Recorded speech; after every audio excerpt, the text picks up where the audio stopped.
So now you've seen the previous video of what you need and how much it's going to cost to set up the business.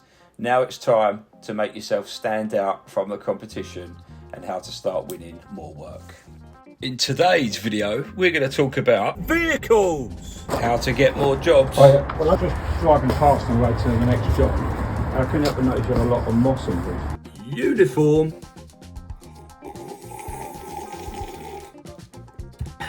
and how to upgrade your tools as you go. So let's start off with uniform. I think the most important thing can make or break you getting future jobs. You have to look professional and trustworthy. Hi, name's Aidan, by the way, local external cleaning company. We do gutters and roof cleaning. I was just driving past and I couldn't help but notice on your roof you've got loads of moss. If you take 2 steps this way, I mean, you've probably seen it already, it's affecting the gutters. Have you seen how blocked they are? Do you have anyone to clean it for you? That's what we do. Hello mate, I was just looking at your house and as you can see, pretty dirty up there. We clean gutters, not that you can tell. Would you be interested in getting your gutters cleaned with us? When designing your new uniform, don't cover it in high vis. You're not a road worker or on a construction site. And definitely don't give it that corporate look. No one wants to deal with big companies these days. They want to help the local man. Just trying to impress the only girl in the office who looks good in a business suit. You want it simple yet professional, like this guy. Shut up and take my money. Now, we're going to talk about vehicles. Now, when picking a vehicle, it needs to be practical. It's not designed to pick up all of your mates and go for a drive. You know, you're not 16 anymore.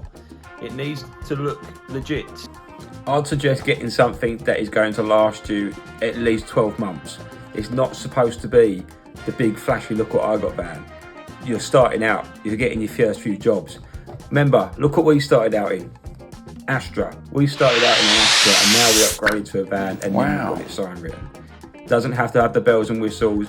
It needs to be able to carry your gear and get you from A to B. Next is leaflets. You get as creative as you like with these. These are very, very important to keep posted and they're very inexpensive. I think I paid 30 quid for about 1,000 and this man can deliver it for you.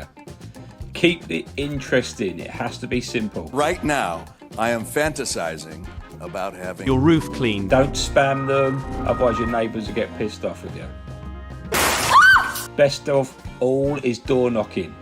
You're going to get a lot of no's, so get used to it. But eventually it'll come through. I can't keep doing this forever. And when that deal eventually does come through, you get your first set of money, remember. Everybody stay calm. What's the procedure, everyone? What's the procedure? Stay calm. And don't start throwing it at your mates who are in the club. Reinvest it into all your tools. What now? Now you're ready to go out and earn on your own.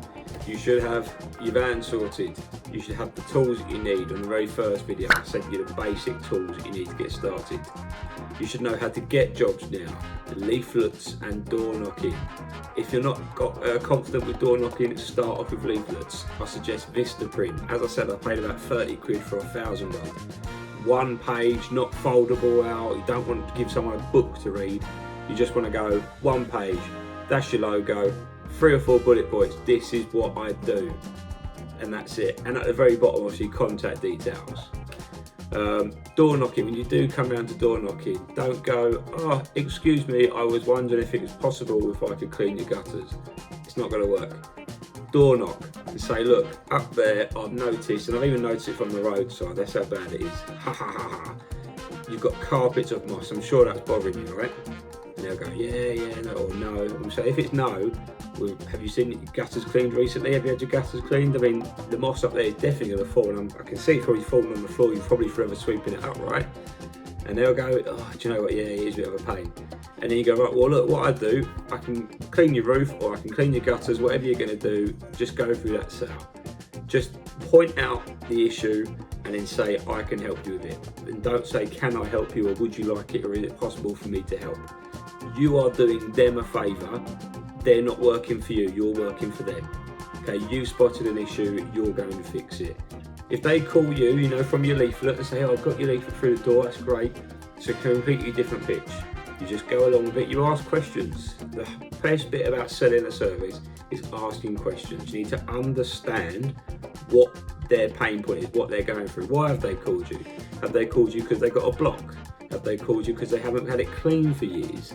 Each time, and if they're not giving information, just say, oh, what is it you're looking for? What is it you need doing? Do you need your gutters cleaned? And they say, go for right. What type of house do you have? Is it detached, semi-detached?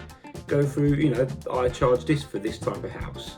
And what we're doing in the service, before you say the price, you go, for example, for a detached house of that size, to clean the gutters inside and outside, to unblock the downpipes and to seal any leaks is probably going to be $220.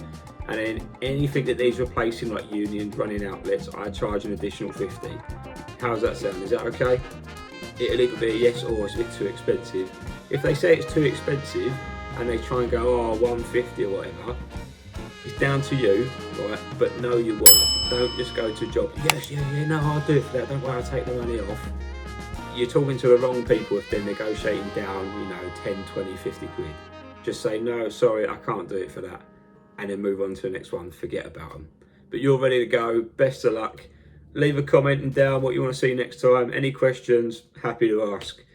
See you later.